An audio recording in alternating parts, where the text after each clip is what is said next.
Presidente Michel Temer, é um prazer falar com o senhor, pelo cargo que o senhor ocupa, pela história que o senhor tem na política brasileira. E o senhor é corintiano, presidente, ou não?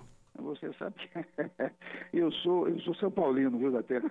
Bom, todo mundo tem defeito, ninguém é perfeito, né, o presidente? Lá em casa, eu vou contar uma história para o senhor, presidente. Diga, lá em casa, eu sou corintiano, mas a minha mulher é São Paulina. E saiu tudo São Paulino, um bando de traíras que eu tenho lá em casa. Mas é um prazer falar com o senhor, presidente. Como está o tempo aí em Brasília? Tá bom o tempo em Brasília? Tá bom. O tempo tá bom temporalmente, né? A temperatura tá boa. Não é? A temperatura tá boa, mas o clima é quente, né? Eu tenho muito gosto em falar com você e falar aos seus ouvintes, o seu prestígio que tem o seu programa, o seu prestígio pessoal que você tem como comunicador, de modo que para mim é que fico eu muito honrado em poder me dirigir aos seus ouvintes por intermédio do seu programa. Muito prazer estar com você. A honra é toda minha, presidente. Muito obrigado. Presidente, como dizia um amigo meu do interior, o senhor é de Tietê também, sabe como é que a gente conversa. É melhor começar pelo começo, né? Quando a gente senta num boteco para conversar, é melhor começar pelo começo. Tem uma manchete aqui do UOL, que a defesa de Temer muda a tática para barrar a Odebrecht e acelerar desfecho do TSE. Quando houve o adiamento do processo da chapa Dilma Temer no TSE, ficou clara a expectativa, apesar do Planalto negar, de que se jogaria com o tempo. É aquela história de empurrar na justiça brasileira, né? Mesmo depois que fosse julgado no final do ano, ter recurso no TSE, depois no Supremo, daqui para frente. Agora, sentiu-se um clima, segundo essa reportagem estampada no UOL, e deve ter em outros portais, em outros jornais e outras emissoras de rádio, sentiu-se um clima favorável, que se tirar as delações da Odebrecht, o senhor seria favorecido e talvez até absolvido, pudesse continuar o governo com mais tranquilidade, porque mesmo que esse julgamento seja protelado, né, é natural que o seu governo fica numa situação complicada, porque quem é que vai investir no Brasil onde o presidente está sob suspeita de ser cassado, pode ser cassado a qualquer momento? O que é que o senhor, que é um homem de leis, tem a dizer sobre isso, presidente? Deixa eu dizer a você, Datena, em primeiro lugar, eu estou deixando correr o processo lá no seu ritmo normal. Mas o meu desejo é que isso seja decidido o mais breve possível, até pelas razões que você está apontando. E mais do que isso, viu, Datena, pelo fato de que quando há esse debate jurídico, né, fica sempre a impressão de que a gente quer evitar as eventuais delações, etc. Eu não quero evitar delação nenhuma, até porque você sabe que ao longo do tempo o que tem se verificado é o seguinte, não sou eu quem falo, né? Você veja, o próprio Odebrecht, Marcelo Odebrecht, quando prestou o seu depoimento, disse, olha, o presidente Temer jamais falou em valores conosco, jamais falou em valores. O que havia eram contribuições oficiais, primeiro ponto. Segundo ponto, o próprio procurador-geral eleitoral, no processo que nós estamos comentando, deixou claro que contra mim não havia absolutamente nada, e até é curioso, viu, Datena, ele propõe que haja cassação da chapa, mas que se mantenha para mim a elegibilidade. Retira a elegibilidade da ex-presidente, mas pede que mantenha a minha elegibilidade, tendo em vista a minha não participação nesses fatos. Terceiro ponto, no próprio PSDB, que propôs a ação lá atrás, né, nas suas alegações finais, verificou os autos e disse, olha, contra o então vice-presidente, agora presidente, não se comprovou absolutamente nada. Então, para o meu governo e também para o meu paladar político e para o meu paladar moral, Datena, eu apreciaria que isso fosse julgado o mais rapidamente possível, seja qual for a decisão judicial. Você sabe que eu sou um homem da área jurídica, de modo que estarei sempre obediente às decisões que os tribunais, depois, naturalmente, transitada e julgado a sentença, que os tribunais venham a tomar. Então, eu até tomo a liberdade de lhe dizer isso, porque sabe que você não vai se surpreender. Eu, quando posso, ouço o seu programa, seja pela Rádio Bandeirantes, seja à noite, não é? Então, um dia desses até eu vi você dizendo umas coisas, que eu fiz isso, fiz aquilo, etc. E é interessante, viu, Datena? E nós vamos ter oportunidade de conversar mais pessoalmente sobre isso.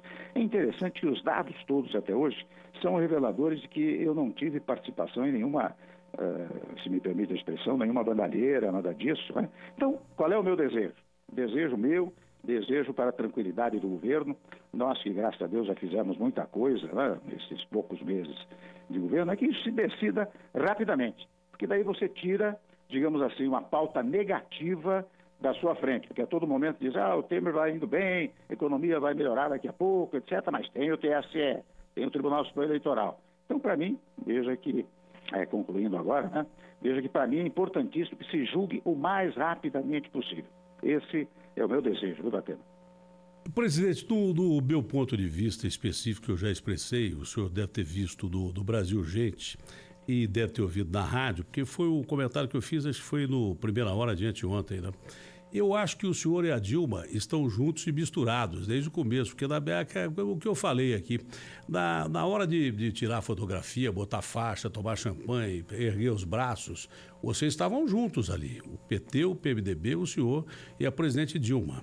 Eu não disse que o senhor fez bandalheira, mesmo porque eu não tenho condição de dizer que o senhor fez bandalheira. Quem disse foi o Marcelo Odebrecht, não fui eu. O que eu disse é que a classe política brasileira é que está fazendo bandalheira pra caramba. É uma sujeira desgraçada. Foi isso que eu disse. O que eu disse é que até agora o senhor fez muito pouco pelo país. Isso eu disse e continuo achando. Pelo pouco tempo que está, não sei. Pelas dificuldades que o senhor tem, não sei. Foi isso que eu coloquei para ficar bem claro aqui. Entendi. Na sequência, presidente Temer, uma outra estratégia de defesa seria tentar o julgamento da chapa Dilma Temer, né? De uma forma separada, né? Separar as contas do senhor da campanha e separar as contas da Dilma. É realmente esse o objetivo? Realmente isso aconteceu? Você sabe que o nosso principal objetivo, evidentemente, é examinando as provas. Isso quem vai decidir, evidentemente, é o tribunal na análise dos 1000 e tantas páginas lá do relatório, do processo, né? Mas talvez a ideia fosse a improcedência da ação, primeiro ponto. O segundo ponto, isso daria tranquilidade ao país. Em segundo ponto, é claro que eu estou juridicamente, os meus advogados estão juridicamente convencidos de que as contas da Tela foram prestadas separadamente e foram julgadas em conjunto, primeiro ponto. Segundo ponto é que o problema não é da aplicação dos recursos, mas da arrecadação, se ela foi lícita ou ilícita. E no tocante à arrecadação, que é o fundamento para a própria ação, é que, digo eu, as nossas contas são inteiramente separadas, porque eu arrecadei uma pequena parte para a campanha do vice-presidente da República, tem conta separada no processo, e, ademais disso, aqui não daria para explicar tudo, mas todo contexto constitucional revela que o vice-presidente é uma pessoa apartada da presidente. Só digamos, conectada, juntada, no momento da eleição, em que ambos são eleitos em conjunto. Agora, quando você diz assim, houve 54 milhões de votos, etc. Muito bem, houve 54 milhões de votos porque houve uma coligação de partidos que permitiram, ensejaram esses 54 milhões de votos, né? Então, veja, este é um primeiro ponto. Um segundo ponto, e aí eu gostaria, se você me convidar, claro, um dia eu vou aí e nós conversamos durante todo o programa para eu revelar para você, Datena. Olha, eu estou aqui na minha frente com um folder que tem 56 medidas que nós tomamos nesses últimos tempos. E veja bem, quais são? Vou só ressaltar algumas importantíssimas. A inflação estava em 10,70. Hoje, precisamente no dia de hoje, Datena, está em 4,7. A indicar que ao final do ano nós estaremos em 4 ponto qualquer coisa. Primeiro ponto. Os juros estão caindo. Você sabe que caiu a Selic, está começando a cair os juros, mesmo no cartão de crédito. Você sabe que nós acabamos com aquela história do crédito rotativo, que tinha juros de 482%. Você veja os recursos que nós injetamos na economia com a liberação das contas inativadas do Fundo de Garantia. Você sabe que está sendo uma festa, viu, Datena? Eu vejo, meu pessoal vai às caixas, às agências da Caixa Econômica e verifica a festa que as pessoas fazem quando sacam o dinheiro. Primeiro ponto. Segundo ponto é que nós estamos injetando com isso cerca de 41 bilhões na economia. E olha, se você me permite, não sei se temos algum tempo. Posso continuar? Ué, se o senhor que é presidente da República não tiver tempo, quem é que vai ter tempo aqui? O senhor está de brincadeira, claro que tem o tempo que quiser. Deixa eu lhe dizer. Você vê que a credibilidade do Brasil está começando a ser recuperada. Muito recentemente houve leilões, né? Nós estamos concedendo e privatizando muitos setores, né? Mas 4 aeroportos, 2 portos, uma companhia de energia elétrica em Goiás. Isto teve licitante, Datena, com ágio extraordinário. E você sabe que o empresário nacional ou estrangeiro, ele só investe se ele confiar, não é no momento presente, se confia no futuro. Mas, presidente, me permitam uma parte. Isso, né? Esses investimentos vêm mais dos empresários estrangeiros, porque os empresários nacionais, com a sua presença, depois que a Dilma foi embora e já foi tarde, esperava-se que houvesse um aporte maior dos empresários brasileiros, que os empresários brasileiros começassem a investir no Brasil. Isso está demorando demais para acontecer. O senhor não acha que é um período que começa a preocupar, presidente? O empresário estaria acreditando o que deveria estar acreditando, que parece que não até agora. Está começando, né, Datena? Você sabe, vou reproduzir a você um fato que ocorreu ao longo desse período. Eu tenho 6 meses de mandato efetivo. Os 4 primeiros meses foram como interino, né? Estava ainda correndo o processo de impedimento.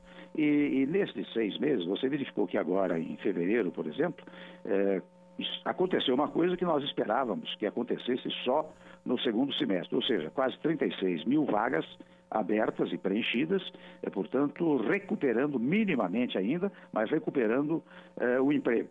Você veja que a agência internacional, a Moody's, né, nos tirou do negativo para o estável. E você sabe, aqui um dado um pouco técnico, né, Datena, mas é importante explicitar, que é o seguinte: quando nós pegamos o governo, nós tínhamos 571 pontos negativos nas agências internacionais. Hoje estamos com 275 pontos. Ou seja, quando chegarmos a 240 pontos, nós recuperaremos o chamado grau de investimento, que tem uma função internacional muito relevante, porque significa confiabilidade no país.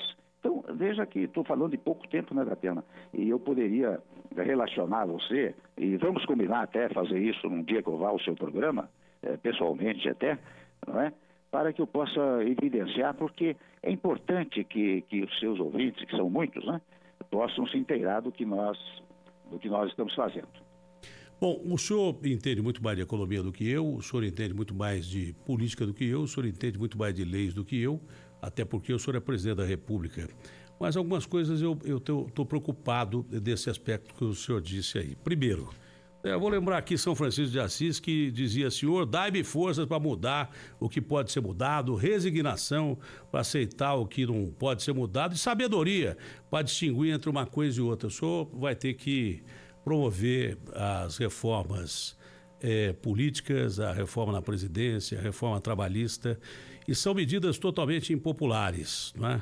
Que os seus pares, me permita dizer, o senhor não se sente bem abandonado? O senhor está jantando com senadores do PMDB, o senhor está almoçando com senadores do PMDB, são 22, e mais quem o senhor possa cooptar como aliados, né?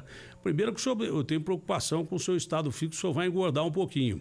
E esses encontros todos são para anular uma briga que o senhor tem com o Renan, que não é de hoje. O senhor já tentou agradar o Renan de todo jeito aí, oferecendo cargos, ajudando até o Renanzinho lá no estado dele. Mas com o Renan... Primeiro detalhe, presidente... O senhor não acha que esses 10% que foram divulgados da sua popularidade, que é muito pouco a medida de 10%, já não é reflexo dessas medidas e que os parlamentares vão deixar o senhor na mão, puxados aí pelo Renan Calheiros, que não se bica com o senhor já há algum tempo?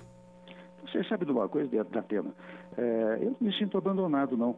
Vou contar a você, nós já propusemos coisas dificílimas no Congresso Nacional e teve uma aprovação muito expressiva. Vou dar um exemplo para você. Quando nós resolvemos cortar na própria carne, ou seja, estabelecer um teto para os gastos públicos, isso é uma emenda à Constituição que demandava 308 votos. Nós tivemos 366 votos na Câmara dos Deputados e tivemos igual percentagem no Senado Federal. E em todas as medidas que nós estamos propondo, e eu já disse a você que são muitas, né, nós temos tido o apoio fechado do Congresso Nacional. Neste momento, você mencionou o caso do Renan, eu compreendo o Renan, as dificuldades dele. De alguma maneira, o Datena, ele sempre agiu dessa maneira, ele vai e volta. Então eu estou tratando com muito cuidado, politicamente com muito cuidado, até porque não posso a todo momento estar brigando com quem não é presidente da República, não é? O primeiro ponto. O segundo ponto é que os senadores todos com quem eu converso, e você sabe que eu tenho tido este apoio tanto da Câmara como do Senado Federal. E faço aqui uma distinção, viu, Datena, que é muito importante. Eu não tomo medidas populistas. Medidas populistas são aquelas irresponsáveis que causam um benefício imediato, mas depois um prejuízo fantástico, que foi o que aconteceu no passado, não é sem razão que nós tivemos no ano passado que declarar um déficit de 170 bilhões de reais. O que eu tomo, e aqui eu faço a distinção, são medidas populares. As medidas populares são aquelas que demandam reconhecimento posterior. Então, digamos assim, o fato de ter 10, ou 9, ou 11, não me assusta. O que eu acho é que eu tenho que continuar, o nosso governo acha, tem que continuar fazendo as coisas que serão reconhecidas lá adiante. Eu dou exemplo para você da Previdência, Datena. Se nós não fizermos uma reforma da Previdência agora, e eu, até antes de atender você, estava conversando com o relator e com o presidente da Comissão da Reforma da Previdência, permitindo que se façam as adequações necessárias, porque você governa num diálogo do Executivo com o Legislativo. E eu tenho ouvido muitos membros do Legislativo e eles fazem ponderações do tipo aposentadoria do trabalhador rural, a questão dos deficientes, do chamado benefício de prestação continuada, e eu acabei de autorizar o relator a fazer os acordos necessários nesse tópico, desde que se mantenha a idade mínima, que é o que aconteceu em vários países. Então, eu tenho quase, e veja, nós teremos Tem alguns fatores, né, presidente, me permita interrompê-lo. Por exemplo, o cara que está há 5 anos de se aposentar, para quem chega mais perto da aposentadoria, a situação só vai piorando. O caso das mulheres, as mulheres ganham menos. É injusto ter o tratamento na aposentadoria, tempo de serviço para a mulher e para o homem. São adequações. Eu acho que foi o Zé Sarney que conversou com o senhor e que deu um toque no senhor, dizendo o seguinte: olha, o presidente Michel Temer, eu quando fui atrás de economista quase que me caçaram. Não precisa nem do senhor estar junto com a Dilma. Então o que o senhor está querendo dizer é que o senhor pode flexibilizar essas mudanças que são necessárias, porque o aposentado é sempre o primeiro a pagar a conta. O trabalhador é sempre o primeiro a pagar a conta de um governo, não é o do senhor só, não. O senhor herdou esse governo, de um governo normalmente corrupto, de políticos ladrões, de improbidade política, quebraram o país, de gastos públicos desnecessários, e que quem vai pagar a conta é o aposentado, que é o trabalhador inativo, e o trabalhador que está aí procurando um espaço, um caminho ao sol. Agora, chega do trabalhador pagar a conta. Não há um meio termo. O senhor disse que sem a reforma o país está quebrado, quebra mais ainda. É isso que eu estou entendendo. Que a reforma tem que ser feita, que as reformas têm que ser feitas. Mas não há que se chegar ao meio tempo, porque se o senhor não morre de amores pelo Renan, eu morro menos ainda. O Renan tem 12 processos a responder aí. O Renan não está preocupado com a mudança ferrar o trabalhador brasileiro, com a mudança ferrar o povo brasileiro. Ele está preocupado e não tem voto. A maioria dos parlamentares, a maioria está preocupada em não ter voto, porque as medidas que o senhor vai implementar são medidas absolutamente impopulares. Daí ele disse, mas o Temer não precisa de ter voto, porque ele está lá, foi guindado ao poder e não precisa ter voto. O Renan não está brigando pelo povo brasileiro. A maioria dos políticos brasileiros, que são casuísticos, né? Porque a nossa Constituição, ela é casuística, é formada por políticos, diferente da maioria dos países desenvolvidos, formada por casuísmo político desde o seu nascedouro. Os caras estão preocupados com eles mesmos, não é com o povo brasileiro. sei. O senhor está dizendo que as reformas precisam ser feitas, mas que podem ser menos dolorosas ao trabalhador que paga sempre a conta de político ladrão, de desmandos, gastos públicos desnecessários. É isso que o senhor está dizendo que eu estou querendo entender, presidente Deixa eu Temer? explicar para você, Datena, deixa eu explicar para você. Primeiro, eu acabei de dizer que nós vamos flexibilizar essas regras. Primeiro ponto. Segundo ponto, o aposentado não terá prejuízo nenhum. Primeiro porque divulgam inverdades, né, Datena? Dizendo que todos aqueles que têm direitos já adquiridos, que a reforma da Previdência vai tirar esses direitos. Não vai tirá-los porque são direitos já formatados, já adquiridos. Primeiro ponto. Segundo ponto, hoje você sabe que a aposentadoria varia de 76% a 80%. Ninguém recebe aposentadoria integral, pelo menos os que se aposentam de uns tempos para cá. Terceiro, que no sistema que nós estamos fazendo, a aposentadoria será maior do que aquela que hoje se verifica. Porque vamos tomar o caso de alguém que tenha 65 anos de idade, 35 anos de contribuição. Ele vai se aposentar com 86%, portanto, mais do que a média de hoje, viu, Datena? 76% a 80%. Eu até aproveito o seu programa para fazer esses brevíssimos esclarecimentos, especialmente para ressaltar que nós não vamos prejudicar ninguém. Quando eu digo nós vamos flexibilizar a reforma da Previdência, é exata e precisamente para atender aos reclamos da população e aquilo que o Congresso tem estabelecido, não é? Grosso modo, presidente, grosso modo, eu sei que o senhor precisa sair, mas quando o senhor fala que, por exemplo, a terceirização que o trabalhador brasileiro vai ganhar, eu não concordo muito com isso, é rápido, porque o trabalhador brasileiro, ele ganha com investimento de empresário brasileiro, investimento do exterior, com crescimento e oferta de trabalho, não com terceirização. E a terceirização, o senhor conseguiu aprovar, acho que com 240, 230 votos, mas ela não é uma dessas medidas constitucionais, que precisam de 308, como a que o senhor já falou e que teve aprovação. O senhor acha que o senhor consegue, as outras reformas que são constitucionais, atingir esse número de 308 no mínimo, presidente? Olha, em primeiro lugar, Datena, deixa eu lhe dizer, o governo não entrou nessa coisa da terceirização. Nós não fizemos nenhum trabalho, ficou absolutamente por conta do Congresso Nacional. Primeiro ponto. Segundo ponto é que eu examinei com muito cuidado, viu, Datena, no momento de vetar um ou outro artigo, verifiquei que não causa prejuízo nenhum para os trabalhadores. Né? Terceiro ponto, no caso da Previdência, aí sim, aí nós estamos trabalhando intensamente para obter os 308 votos. Mas olha, deixa eu dizer uma coisa a você.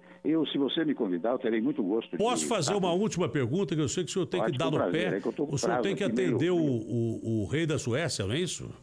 Isso. Eu não vou ter a pretensão de atrapalhar o rei da Suécia, pelo contrário. Mas uma última pergunta que é importante, já que o senhor tem que ir embora. Quanto à Lava Jato, né? O senhor tem, acho que 5 ou 6 ministros que estão sendo investigados pela Lava Jato. 2 deles importantíssimos, o Moreira e o Padilha. Tem um pânico no Congresso, existe um pânico geral no Congresso, que muitos políticos estão envolvidos com a Lava Jato e que estaria aí no meio do caminho um processo para você desmoralizar as investigações da Lava Jato. Repito, o senhor tem ministros importantes aí do seu governo na Lava Jato. O senhor já teve uma medida corajosa, isso que eu tenho que falar, que o senhor já se posicionou contra a anistia ao Caixa 2. Né? O senhor vetaria a anistia ao Caixa 2. Quanto à Lava Jato e esses outros processos todos que existem de abuso de autoridade, que visam minar as investigações e favorecer quem já cometeu crimes políticos, né? Ou não, qual é a sua posição? O senhor defende a Lava Jato, presidente, curto e grosso? Eu vou falar pela enésima vez, viu, Datena? Eu defendo a Lava Jato, os resultados da Lava Jato, mas não interfiro nela. Não é porque queira ou não queira, é porque a Constituição faz uma distinção entre o Legislativo, o Executivo e o Judiciário. Essa é uma matéria que cabe exclusivamente ao Ministério Público e ao Judiciário. Qualquer interferência que eu fizesse seria inconstitucional no plano institucional. Agora, no plano pessoal, eu devo dizer que elogio os trabalhos da Lava Jato e, evidentemente, que no plano pessoal também não interferia. Primeiro ponto. Segundo ponto é o seguinte, você sabe o que é uma delação, né, Datena? Delação é o seguinte, eu falo de você, e daí você está definitivamente condenado. Para a minha conceituação político-jurídica, o que eu faço é o seguinte, quando alguém fala de outrem, a primeira coisa que você precisa fazer é indagar, inquirir, e isso se faz por meio de um instrumento chamado inquérito. No caso, inquérito administrativo. Quem faz, no geral, é a Polícia Federal. Depois do inquérito administrativo, e veja o percurso que nós temos que percorrer, o promotor público vai dizer se arquiva o inquérito ou se dá prosseguimento. Se der prosseguimento, ele vai pedir um inquérito judicial. Daí o juiz tem que deferir ou indeferir o inquérito judicial. Se ele deferir, faz o inquérito judicial. Quando o inquérito judicial termina, o promotor público, o Ministério Público, vai dizer se denuncia ou manda arquivar. Se ele denunciar, o judiciário tem que dizer se recebe ou não recebe a denúncia. Se receber, daí, Datena, é que começa o processo. Por isso que eu decidi aqui, publicamente, o seguinte, ministro, quem seja acusado por um delator, ou seja, eu falei de você, não é? Fica no cargo até a eventual denúncia. Se houver denúncia e a denúncia for recebida, daí se afasta do cargo. Você percebe que eu tomei uma decisão compatível com o direito, né? Com a regração constitucional. É isso. É que não dá para alongar, vamos deixar isso para outro dia, que não dá para alongar, que eu ia falar do Moreira, que disseram que o senhor criou, que como a Dilma criou um cargo para defender o Moreira das acusações que tem sobre ele, mas isso fica para outra oportunidade, eu não sei que o senhor queira responder. É que tem um cara de Tietê aqui perguntando o que o senhor acha da lista fechada. Como é da sua cidade? Olha, você sabe que eu sempre da lista fechada. Do chamado distritão, que é o chamado voto majoritário para eleger deputados, né? A lista fechada está surgindo agora como hipótese para se criar um fundo público, né, que possa patrocinar partidos políticos. Mas a minha posição sempre foi no sentido de prestigiar o voto majoritário. Mas quem de Tietê que está aí, Datena? Quem é? É o Luiz Carlos, não deu o endereço total, mas é o Luiz Carlos, que diz que gosta muito do senhor. Tá bom, então. Tá entre os 10% aí. Mas o presidente, é o seguinte, como o senhor tem pouco tempo para fazer a sua história. Como é que o senhor acha que o senhor vai passar para a história? Um cara odiado por fazer essas reformas que são contra o trabalhador? Ou como é que o senhor pensa em passar para a história, presidente? Eu penso passar para a história com o reconhecimento daquilo que eu fiz ao longo do tempo. Não é? Não será um reconhecimento imediato, mas será um reconhecimento, penso eu, ao final do meu governo, logo após a minha saída. E quem sabe até lá eu tenho até o seu reconhecimento. Tá bom? Ué, por que não? Se então, fizer por isso, terá com o maior prazer. Tá bom, Datena. Eu já acho o senhor um cara muito simpático, bacana e tal. Obrigado. Espero gostar do senhor como presidente também. Pode ter certeza absoluta. Foi um prazer falar com o senhor. Tá bem, um grande abraço. A entrevista que José Luiz Datena fez nesta manhã na Rede Bandeirantes com o presidente da República, Michel Temer, repercutiu em várias mídias pelo Brasil. O UOL destacou na página de economia que Temer autorizou o relator da reforma da Previdência a fazer mudanças na proposta enviada pelo governo ao Congresso. O portal G1 do Globo.com informou que o presidente ressaltou na entrevista que mesmo com flexibilização do texto, deve ser mantida a proposta de idade mínima para aposentadoria de 65 anos. Já o portal do jornal Estado de São Paulo manchetou: Temer diz que críticas de Renan não o surpreendem. Segundo o presidente, ele sempre agiu dessa forma, ele vai e volta, se referindo ao ex-presidente do Senado e líder do PMDB na casa. O site da revista Isto É falou do mesmo assunto, mas com a seguinte manchete: Temer diz em entrevista compreender as dificuldades de Renan. Em seu texto, destaca um trecho da entrevista: estou tratando politicamente com muito cuidado, até porque eu não posso a todo momento estar brigando. O Metro Jornal também abriu sua página na internet falando sobre o relacionamento entre os dois, destacando o trecho: não posso brigar com quem não é presidente. E no texto faz referência à pergunta se o presidente não se sentia abandonado ao promover as reformas, como a da Previdência, a da política e do trabalho. Temer respondeu: não sinto não. Já propusemos coisas difíceis no Congresso Nacional, que teve uma aprovação expressiva, disse ao citar a PEC do teto, aprovada em 11 de outubro de 2016, com 76,4% dos presentes no plenário na hora da votação. Outros veículos de imprensa pelo Brasil afora também destacaram a entrevista que o presidente Temer realizou nesta manhã com o jornalista José Luiz da Atena.